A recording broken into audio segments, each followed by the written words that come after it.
Ya sekilas saja. Jadi aku terhayal kecil. Apa saya punya mobil off-road? Nah, Tapi kan nggak mungkin saya ini petani kan. ya. Tapi saya harus dasari, saya main off-road itu dasarnya kenapa? Satu sambil membagi ilmu, kita bertukar pengalaman, dapat sahabat, Ya. dapat saudara, di situ relasi lah kita ada, dan Ya. kita sambil berdakwah tangan tanpa harus kita masuk langsung. Ya. Jadi kalau perlu membawa diri tanpa harus menunjukkan jati diri. Insya Allah hanya ilmu itu dasar yang dari Allah. Kita juga ya. Kalau kita punya ilmu, kita mau membagi pasti susah. Tapi kalau punya ilmu mau membagi dengan siapa yang mau membutuhkan, itu pasti bermanfaat. Berarti bermanfaat bagi orang banyak. Kalau bermanfaat bagi orang banyak, berguna bagi orang banyak, berarti hidupnya sangat berguna. Ya. Nah, orang yang selamat itu orang yang berguna. Kalau bisa, misalnya kita walaupun sekecil apapun, cara memasang baut kan sederhana sebenarnya. Kenapa sih kok sampai diterangkan? Karena ada orang yang tahu, ada yang nggak tahu. Yang nggak tahu cara memasang baut, teknik memasang baut, mengencangkan baut roda, itu kan sederhana. Ya. Kalau nggak tahu, setengah mati juga Iya. kita mikirnya kan, ganti baut roda, nap roda. Apalagi yang bicara yang sudah dalam lagi tentang mobil. Ya kita contohkan kan mobil kita nih, karena kesayangan kita nih mobil fast gitu Ya. kan. Ya kita harus spesifik ke mobil PS. Misalnya ya, berapa sih kita mau tampilan mobil kita nih kayak apa, buat apa, terus fungsinya kemana. Kalau bisa kan multifungsi, Ya. boleh dikata amfibi, di air jadi, di darat jadi kan gitu kan. Nah kita harus pikirkan apa kelemahannya dan apa kelebihannya. Kalau mobil SUV kayak Vitara Escudo Segit itu kelemahannya adalah kaki-kaki. Ya.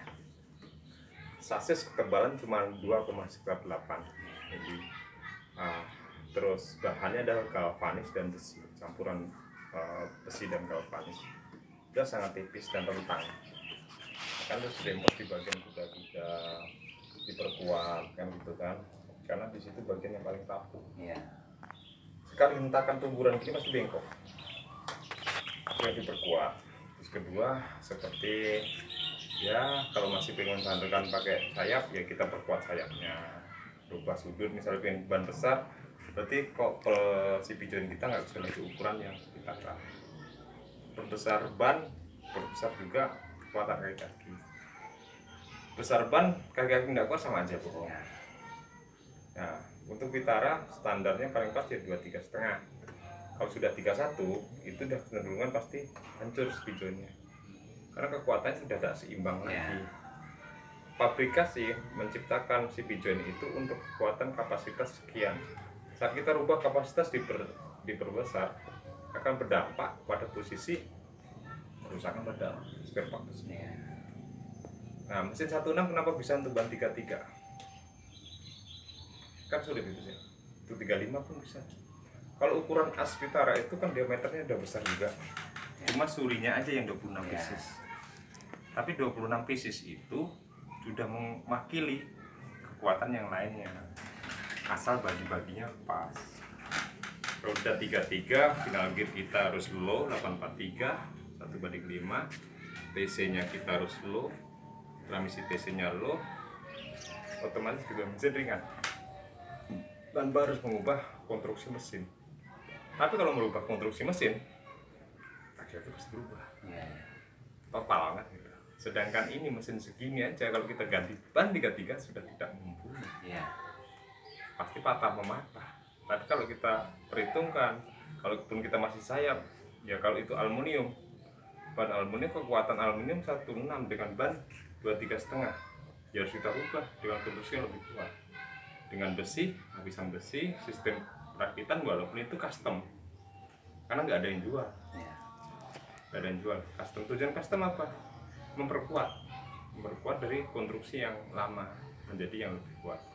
Karena pasangan ban 31 ataupun ke 33 itu berat putaran rotasinya berbeda dengan putaran ban. Kita kalau ban 31 sekali ayam gitu. Sedangkan ban 23 mungkin dua kali putaran rotasi baru ketemu. Kan beda nih kecepatannya. Kecepatan 60 ban 31 dengan kecepatan 60 ban 23 itu beda. Kencangnya beda, walaupun laki-laki 60 saya juga 60, tapi kok beda secara ininya kan, hasilnya kan, karena beda. Sedangkan putaran ini ngambilnya di mesin, bukan di roda. Ya. Bukan putaran roda kan, tapi putaran mesin. Kan gitu. Jangkauan kakinya kan lebar. Apa yang perlu tanya sekarang? Laku lengkap semua itu. Apa kelemahan dari Vitara lah aku sampaikan, apa kelebihan dari Vitara juga akan aku sampaikan. Kelebihan Vitara satu nyaman, suspensinya nyaman. Untuk kelas saya, untuk menengah saya ini, untuk bangun mobil terlalu mewah nggak sanggup, duit pas-pasan. Ya. Tapi saya pengen punya forum mobil yang kuat. Gimana caranya? Manfaatkan barangnya aja. Jadi itu Om, kita kalau istilahnya mau ganti gerbang depan itu kan, itu yang perlu dicari itu yang sebetulnya gerbang apa yang pas loh. Kalau gardan banyak pilihan dalam arti ini konsepnya. Konsep dulu kita mengonsep mobil untuk apa dulu? Untuk kebutuhan harian, tapi dia mumpuni. Iya. Nah, contoh kita terpakai las sayap nggak apa-apa. Ya. Standar konstruksi sayap, tapi maksimal ban 31. Ya. Maksimal ban 31. Otomatis kita akan merubah dari Vitara, kita ganti serombongnya aja, serombong besinya aja. Dalamnya VG-nya final gear-nya masih punya Vitara. Dengan serombong punya Jimmy yang belakang besar. Bonggol besar perbandingan untuk final gear punya Vitara depan tuh PMP. Masuk plug ya, masuk. Serombong besinya belakang itu bisa diganti juga, yang aluminium itu bisa jadi besi yang punya Jimmy itu. Tinggal kita potong bagi kanan kirinya sama seperti aluminium. Sudah selamat aluminium. Nah permasalahan sekarang kan ini kan asnya masih punyanya Vitara nih. Ya. As dalam kan surinya 22. Ya. Sedangkan tapaknya kan segitiga. Ya. Kita rubah tapak segitiga ini menjadi bulat. Ya. Kita rubah dengan si pijon yang lebih kuat. Ya, betul. Apakah surinya mampu? Kalau sementara ini masih mampu, karena putaran rotasinya masih terjangkau. Nah, kita ganti yang kelemahan dia di si pijon. Oke, karena itu juga saya nggak begitu recommended untuk ekstrim, tapi saya recommended untuk keluarga, untuk kenyamanan, untuk sekedar menghadapi medan-medan jalan off-road aja ya.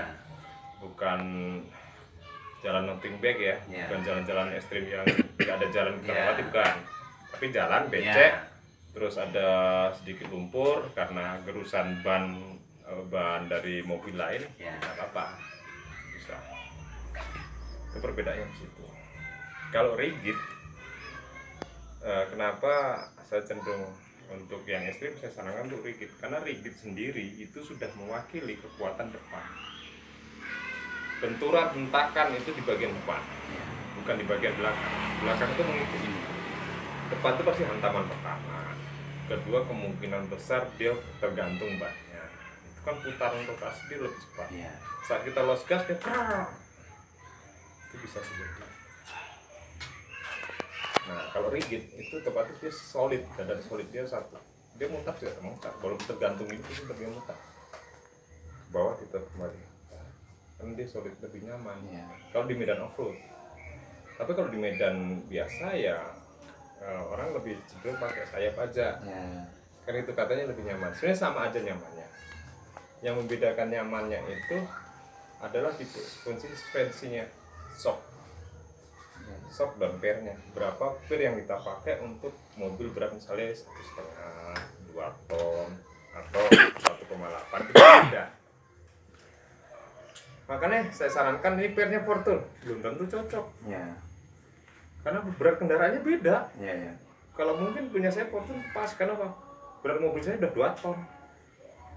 Kalau ini mungkin pakai ya mungkin yang sejenis sedan yang ukurannya panjangnya 42 cm sampai 41 cm. Kenapa kita cari yang panjang? Biar travel yang panjang. Shocknya kita bisa pakai PS. Ya kalau PS pun bisa, karena itu paling efektif. PS depan ya, itu harga paling 500-an. Itu udah safety juga, udah aman.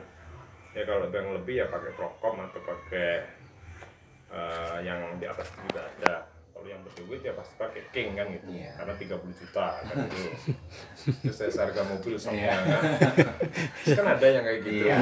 Kalau kita, untuk saya sih nggak cenderung ke situ, karena satu budget saya nggak ada. Toh juga fungsinya sama. Yang penting kita bisa jaga kekuatan dari kendaraan kita, tahu ukuran kendaraan kita. Jangan paksa posisi tertentu yang dia rawan.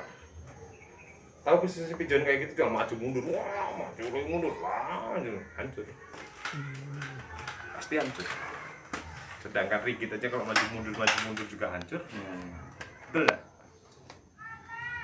Yang menjadi masalah kan pemahaman di mobil.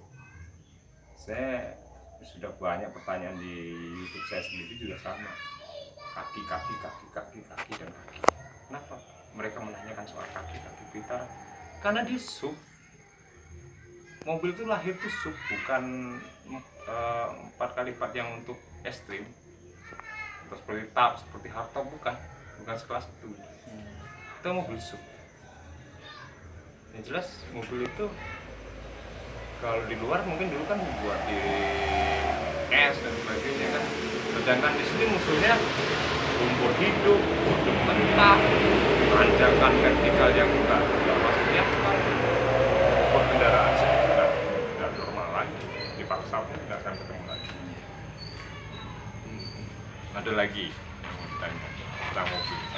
Kalau gini Om, kalau untuk merombak itu Om yang depan itu biaya sekitar berapa ya? Kalau budget itu relatif, tergantung dari kitanya. Kitanya ini mau bahan sendiri, membuat sendiri, itu jelas lebih efektif. Tapi kalau membuatkan dengan orang yang lain pasti ada perhitungan jasanya, tenaganya, ya kan, ilmunya, pasti kan seperti itu. Yang membedakan biaya ini adalah di situ. Kalau bahan rata-rata sama, tergantung dapat harga bahannya berapa. Kalau Om dapat barang yang kebetulan dapat aja tanpa beli, misalnya gitu, ini dapat dari kawan nih tanpa beli, jelas itu udah efisien, udah berapa. Nah kalau beli oke lah dengan harga yang lebih murah. Manfaatkan barang yang sudah tidak dimanfaatkan tapi bisa bermanfaat di mobil. Bukan kita untuk barang bekas terus kita pakai di mobil kita, bukan. Ini pemahaman barang itu adalah fungsinya, bukan gayanya.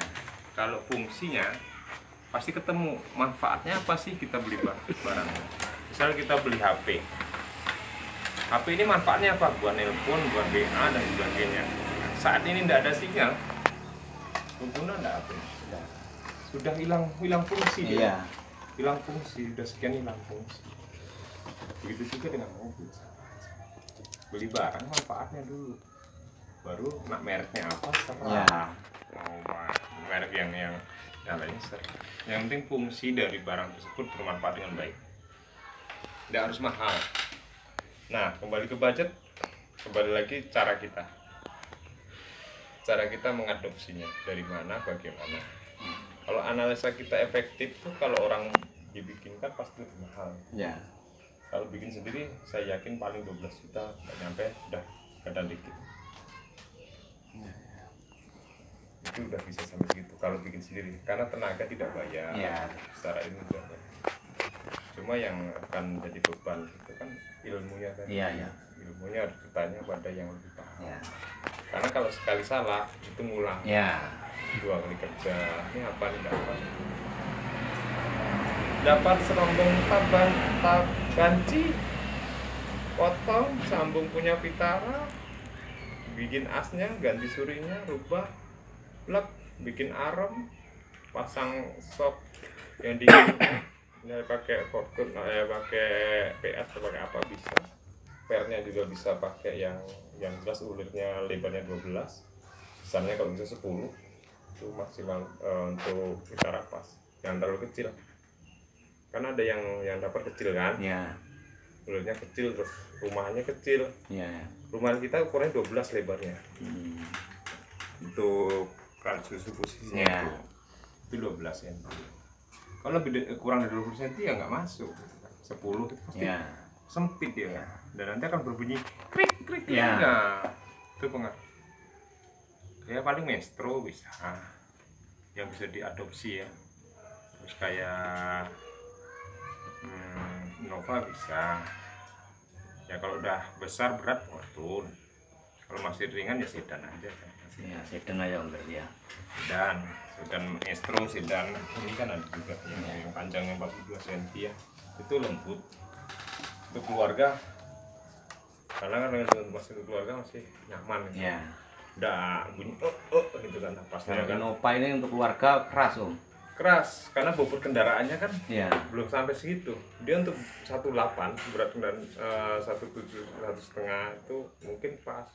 Kalau masih standarnya itu nggak akan pas, sakit ya. Iya. Kalau mobil saya wajar enak Iya. karena beratnya Berat. sesuai kan gitu. Dan menyesuaikan tenaga mesin, konstruksi kaki-kaki dan konstruksi TC itu berpengaruh pada hormon kendaraan kita. Bukan soal sisinya berapa. Yang penting itu mesin standar itu bukan berarti tidak bisa kerja maksimal, tapi cara kita memaksimalkan mesin biar kerja bisa maksimal. Ya sekarang bayangkan beban 31, final gearnya 843 oke. Sedangkan transmisinya 1:2. Nah itu dipaksa untuk mesin 16 memaksa beban segitu, pasti habis napas. Kalau nggak habis napas pasti ngocok kopling. Kalau udah nahan kopling pasti kopling bakar, hangus. Ujungnya apa? Ganti kopling tengah hutan ataupun di tengah jalan. Itu resiko kayak gitu. Tapi kalau hitungannya pas, finalnya berapa nih? Kalau bisa 1:10 ketemunya sampai ke ban. Kalau 1:10 ketemuan sahabat pasti 16 saya yakin dia sanggup untuk melewati trek-trek medan berat perbandingannya ya. Jadi sangat low. Kerja low itu intinya mesin itu tidak terbebani saat dia memutar. Ya jadi masalah mesin berat kan seberapapun cc-nya kalau dia kerjanya berat juga susah, tidak ada tenaganya. Tapi sekecil apapun mesin itu kalau kerjanya ringan dia kuat aja, intinya gitu. Dan kopling itu adalah kerjanya adalah untuk memindahkan atau memberhentikan kerja mesin dengan sistem mengoper, biar dia tidak mungkin kita akan mengoper gigi berhenti dulu baru masukin kan nggak mungkin, tapi tetap berputar tapi kita bisa mengoper mesin. Itu fungsi dari kasus kopling itu sedikitnya kayak gitu lah, banyak kan nanti videonya. Ya, terima kasih.